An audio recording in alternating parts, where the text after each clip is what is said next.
kabuti, ngayong araw nga ay lulutuin ko na nga itong nahuli kong malaking tutukro. Isang araw na nga rin itong nakatambay sa rep, kaya naman lulutuin ko na nga rin ito ngayong araw. Hindi ko nga pala agad na-edit itong video dahil busy nga tayo sa mga nakalipas na araw. Nahuli ko nga pala itong mga isdang tutukro noong ako'y namingwit pa noong isang araw. 3 pirasong isdang tutukro nga pala itong itinabi ko na ang sabi ko nga ilulutuin ko na lang ito kinabukasan para may ulam kami ngayong araw. Ibinabad ko na nga rin muna pala ito sa tubig para mawala ang paninigas, pagkatapos iniready ko na nga itong kumpletong sangkap. Nang may ready ko na nga rin itong kumpletong sangkap na aking gagamitin sa pagluluto ay wala na nga rin yung paninigas nitong mga isda. Inuna ko na nga palang kinaliskisan dito yung pinakamalaki sa tatlo, pagkatapos pinater-pater ko na nga ito o hiniwa sa tatlo. Imposibleng kukulangin pa nga ito sa amin dahil pati nga itong maliit ay pinater-pater ko na din. Tinanggalan ko na nga rin pala sila dito ng hasang para hindi na sila makahinga sa kaldero para mas madali silang maluto. Nang malinisan ko na nga itong mga isda ay nagsungrod na nga ako ng pangsungrod dito sa kahoy. Ang ginamit ko nga palang pamadalitan dito o panindi ay itong manipis na karton na pinaglagyan ng rolling pandesal. Nang burong-burong na nga itong aming suyang ukalan ay nagsalang na nga ako dito ng tubig. Biglang nalubat nga pala itong aming kalan for today's video, for today's cooking, kaya naman dito na lang ako nagluto sa aming kalan di kahoy. Pagkasalang ko nga pala dito ng tubig ay pinasadahan ko na agad ito ng asin, pagkatapos isinalpak ko na nga itong sibuyas at luya. Isinalpak ko na nga rin pala dito yung kamatis at itong dahon ng sibuyas na may kasamang onion leaf. Inilagay ko na nga rin pala dito itong siling pangsigang, pagkatapos nilagyan ko na nga rin ng pamintang sibubuo. Tinakpan ko na nga rin muna ito para mas madaling kumulo, at nang kumulo na nga ito inilagay ko na nga rin itong mga isda. At nang mailagay ko na nga itong mga isda isa-isa dito sa kaldero ay sinunod ko na nga rin inilagay lahat itong dahon ng malunggay. Alangan naman isa-isahin ko pang ilagay itong dahon ng malunggay, napakarami. Di gusto mo, di ikaw na magluto.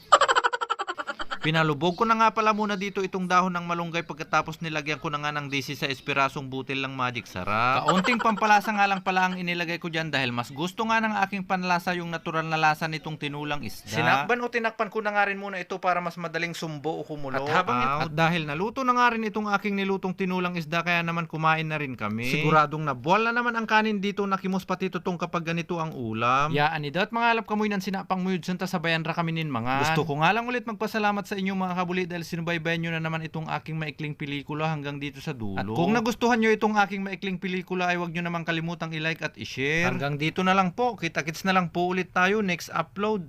Por Diyos.